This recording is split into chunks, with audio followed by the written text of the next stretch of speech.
Hello everyone. In this video, I will show you how can you download Visual Studio Community on your computer absolutely for free. So for downloading that, first you have to open Microsoft Store.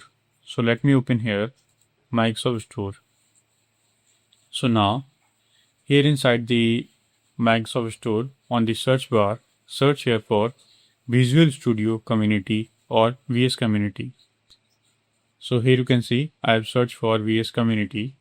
So here is the Visual Studio Community showing.